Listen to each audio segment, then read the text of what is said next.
Eléyìí jẹ́ ìmúdójúìwọ̀n ìkẹyìn ní oṣù yìí. Tí a bá ń lo blockchain gẹ́gẹ́ bí iṣẹ́, eléyìí tí ó jẹ́ solution ìyí eré padà fún àwọn ìdáwọ́lé blockchain, ìyẹn àwọn ilé-iṣẹ́ tí wọ́n lo blockchain. Technology blockchain ó jẹ́ eléyìí tó jẹ́ pé àwọn ènìyàn ti ń mọ̀ láti àwọn ọdún díẹ̀ sẹ́yìn, tí ó sì jẹ́ pé àwọn ilé-iṣẹ́ ìdáwọ́lé wọ́n ti ń gbìyànjú láti ṣe iṣẹ́ wọn lórí blockchain. Wọ́n ní àwọn iṣẹ́ tó jẹ́ pé ó le láti ṣe, tó sì jẹ́ pé pàápàá jùlọ tí ó bá jẹ́ iṣẹ́ tí ó ní ṣe pẹ̀lú ìta gbangba. Eléyìí ni ibi tí scale tí ó ti wáyé, gẹ́gẹ́ bí blockchain bí iṣẹ́. Scale ń pèsè àwọn solution tí ó ń ṣe àwọn ilé-iṣẹ́ aládàáni àti àwọn blockchain ṣíṣí ní àǹfààní. Àwọn ilé-iṣẹ́ aládàáni wọ́n ń pèsè àwọn ẹ̀yà tí ó dára tí ó sì ń gbé pamọ́ àwọn data wọn. Wọ́n ń pèsè àwọn ààbò àti àwọn ìgbépamọ́ data yàtọ̀ sí àwọn database ayé àtijọ́ tó jẹ́ pé wọn kò ní ìfihàn àti ìfọkàntán.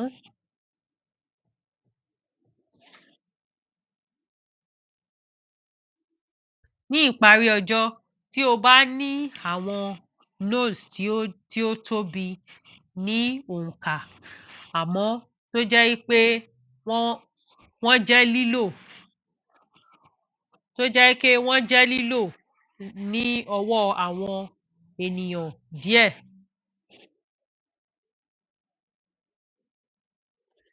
Tí ó jẹ́ lílò ní ọwọ́ àwọn ènìyàn díẹ̀, o ní láti béèrè wípé kí ni ìdí tí o ṣe ń lo blockchain.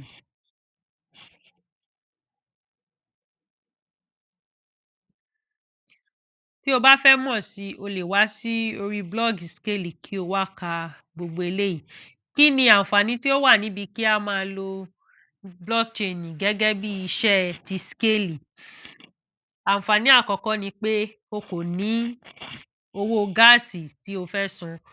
Owó gáàsì fún àwọn olùmúlò ìparí.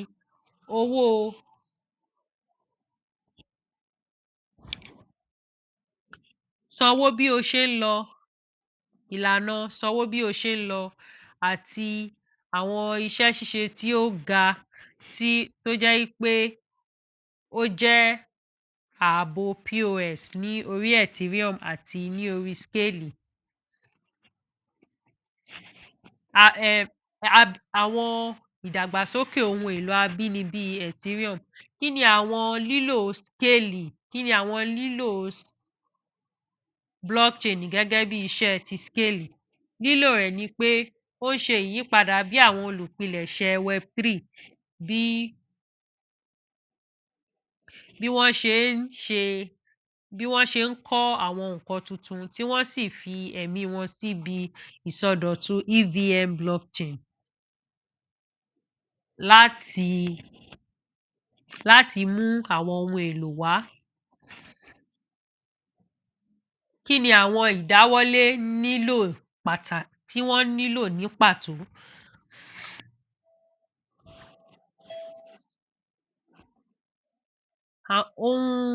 Ohun àǹfààní pàtàkì ní Scale fún àwọn ìdáwọ́lé, òun ni agbára láti lè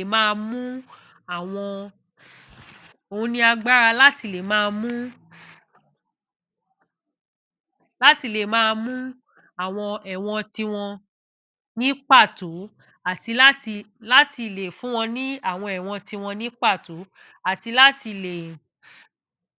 lè rí i dájú wípé wọn kò pín nǹkan lílò àti àwọn ohun tí ó ṣe pàtàkì sí wọn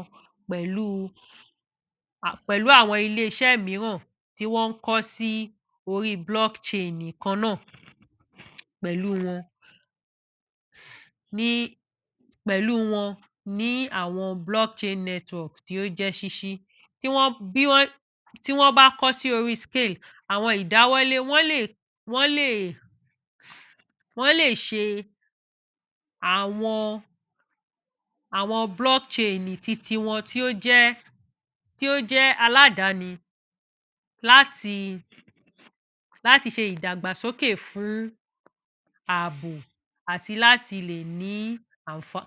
láti lè jẹ́ kí àwọn nìkan ní àǹfààní sí i. Yàtọ̀ sí àǹfààní,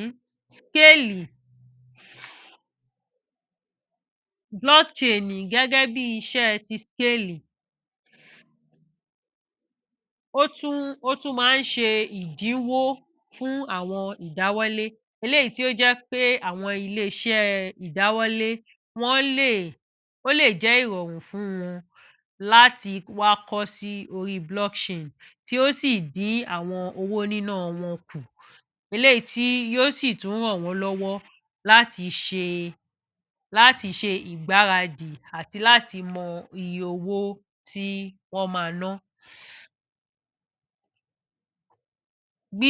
Gbígbáradì àti ṣíṣàkóso owó níná ó ṣe pàtàkì fún àwọn ilé-iṣẹ́ tí wọ́n ń ṣe àṣejèrè eléyìí láti jẹ́ kí wọ́n lè ní àṣeyọrí ọlọ́jọ́ pípẹ́. Ní kúkúrú èdè,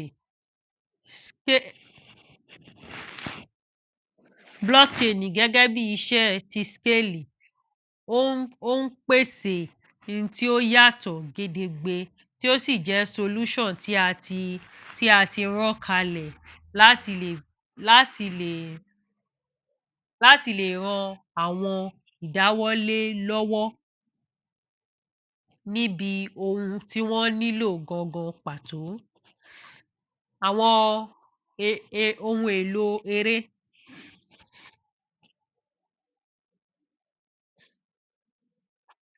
Àwọn ohun èlò eré ti Web3 wọ́n ti dàgbà láàárín àwọn olùpilẹ̀ṣẹ̀ àti àwọn olùmúlò eléyìí tí ó jẹyọ nípa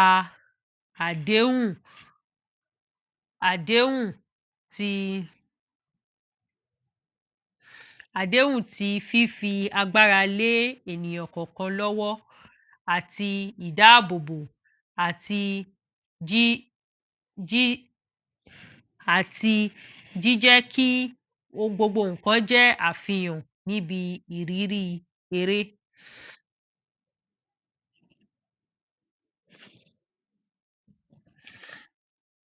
O lè kà síwájú sí i ní orí Buloogi SKALE.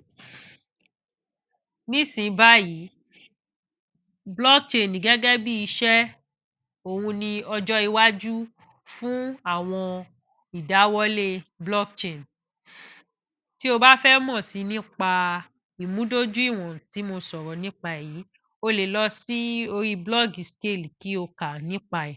Eléyìí ni ìmúdójúìwọ̀n ìkẹyìn nínú oṣù yìí tí a gbé jáde ní ọjọ́ 25 oṣù July ti ọdún 2023 ní orí Buloogi SKALE. O lè darapọ̀ mọ́ wa lórí Twitter ní @SKALENetwork. O sì lè wá sí orí Buloogi SKALE láti kà sí i nípa àwọn ohun tí a tún máa mú wá. O ṣé tí o gbọ́ mi. Èmi ni aṣojú Scale ti ilẹ̀ adúláwọ̀ fún èdè Yorùbá. O ṣé púpọ̀. Ó dàbọ̀.